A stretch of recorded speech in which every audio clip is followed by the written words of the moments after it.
নমস্কার বন্ধুরা, আমি একটা সিলভার কাপ মাছ কিনে এনেছি। সেটা কাটছি এখন। কাটা হয়ে গেছে। এবার মশলা করে নেব। লঙ্কা, পেঁয়াজ, আদা, জিরে সব রকম দিয়ে, টমেটো দিয়ে ওটা পেস্ট করে নেব। নিয়ে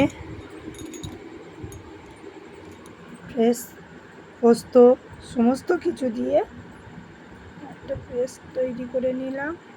নিয়ে মাছটা নুন, হলুদ, একটু তেল দিয়ে মাখিয়ে রাখলাম।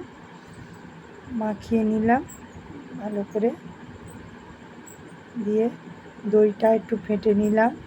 কড়াতে গরম তেল দিয়ে এবার তেলটা গরম হয়ে গেলে মাছ ছেড়ে দিলাম। মাছটা একটু ভালো করে ভাজতে হবে। দেখুন ভাজা হয়ে গেছে। এবার তুলে নিচ্ছি।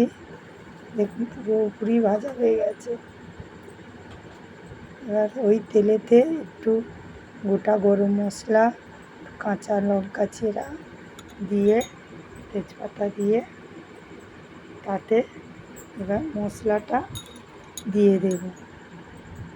পেস্টিংটা দিয়ে এবার একটু নাড়াচাড়া করে নেব। একটু কষতে কষতে তেল ছেড়ে গেছে। এবার লবণ দিয়ে দেবো, হলুদ দিয়ে দেবো। দিয়ে একটু চিনি দিলাম পরিমাণ মতন সামান্য। কেউ দিতে পারো, নাও দিতে পারো। হ্যাঁ, চিনি দিলে একটু টেস্টি হয়।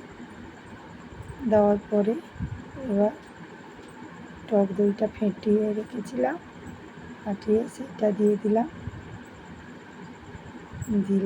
দিয়ে এবার ভালো করে একটু নাড়াচাড়া করে নেব।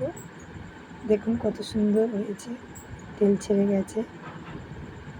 এবার একটু পরিমাণ মতন জল দিয়ে দেব। জল দিয়ে দিলাম। জল দিয়ে মাছটা ফুটে গেছে, মাছ দিয়ে দিলাম। জলটা ফুটতে মাছ দিয়ে দিলাম। হয়ে গেছে রেডি দই সিলে।